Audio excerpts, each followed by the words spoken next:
for 3 pills to 2.5. I'm still working. I'm doing what I'm supposed to do, making myself happy, still putting these things in my life, just becoming fulfilled. So 3 to 2.5 pills. Next thing you know, I'm taking 2 pills. Hey, I'm not really needing that morning pill no more. I'm feeling good. I'm working out. So, you know what? I still take that pill at night, so I can get some sleep. Um, 3, 2.5, 2 pills, 1.5. And I remember one night, um, I just went to sleep. And I woke up the next day and I was like, damn, I didn't take a pill. I didn't take a pill. Like, damn, and I slept good. Now a little bit after that, I probably still would. It came like, okay, this night I'll take a pill to get some rest. Then probably like 2 other nights I didn't need any medication, and then a week I didn't take any medication, and then little bit by little bit, I weaned myself off of it. Now I wouldn't advise nobody um to just go cold turkey and stop taking their medication. Don't do that. It was times where I couldn't get my prescription filled, and I had to go with like 2 or 3 days without having it. And let me tell you, don't nobody want to be on drugs. I can tell you that firsthand. Don't nobody want to be on drugs. Drugs are strong as hell. I was fiending for the medication that I was on. I was fiending for it. The third day of me not having it, I was up, jumping, singing, trying to do everything to get my mind off of it. But my body was reacting to that medication that I had been taking for so long to keep me coping. And I learned then, I said, man, don't nobody want to be on drugs. They are hard. They are hard to shake. And depending on what type of drug it is, it's even harder. So I don't want to go down there, but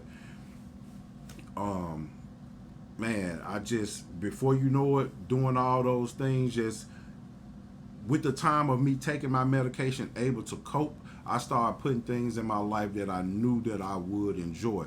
And just over time, before I knew it, I wasn't taking it anymore. But that had a lot to do with not wanting to take it, praying about it, being consistent in the things that make you happy, not out here constantly being destructive and things like that, because they're just going to keep you in that state. If your doctor or somebody tell you, hey, you're going to have to take this for the rest of your life, and you just say, hey, I'm going to have to take this for the rest of my life, well, guess what? You're going to take it for the rest of your life.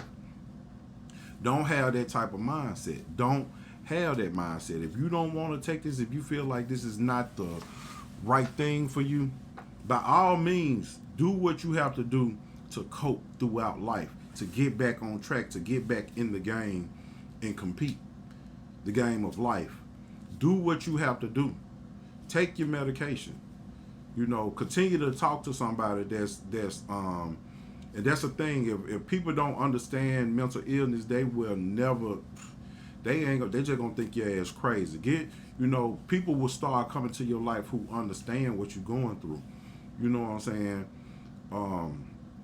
I wouldn't say necessarily say get around people who understand it. Those type of things. People, once you make yourself available to, where people kind of pretty much know what you're going through, those things are just going to start falling in your life. You know what I'm saying? Once you praying to God and asking for help, those things are just going to start falling in your life.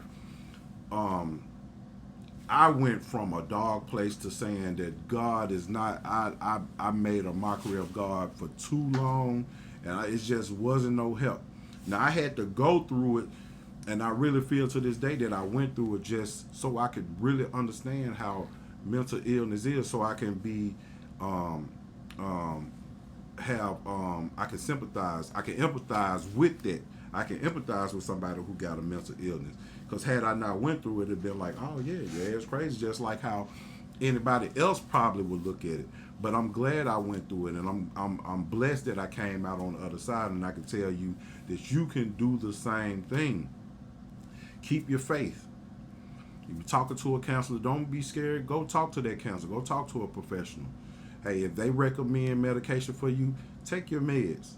Take them. There's nothing wrong with it. Take them, and so you can be able to cope with life again. And eventually, one day, if you want to be off, you will get off that medication, and become a testimony. But don't be out here again destructive and just accepting, okay, this is this the way how things are or whatever, and I just gotta, you know, I'ma just, you know, live in the midst of this. Nah, don't be like that. Have a mindset, have a victor type mindset. Don't be a victim to that. Don't be a victim to mental illness. If you're going through it, hey, life threw it at you, but you can defeat it. You don't have to stay in it.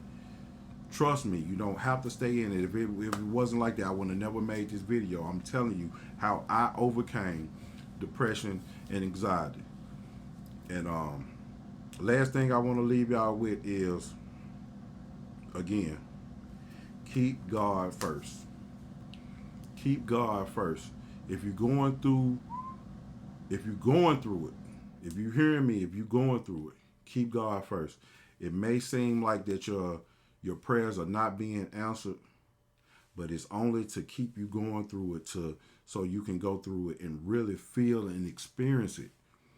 To go through it and to know, because once you come out on the other side, you just gonna be you'll be like, hey, I know what you're going through.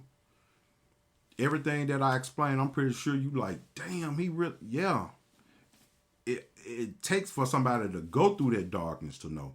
You can't just hear about this shit and think oh yeah, I can empathize. No, you have to go through this shit. You have to go through it so you can grow through it. Keep God first and continue to pray. Keep your faith, and I promise you, everything will start falling into your life to get you back on track. That concludes our episode of Off the Crown. I'll talk to y'all later.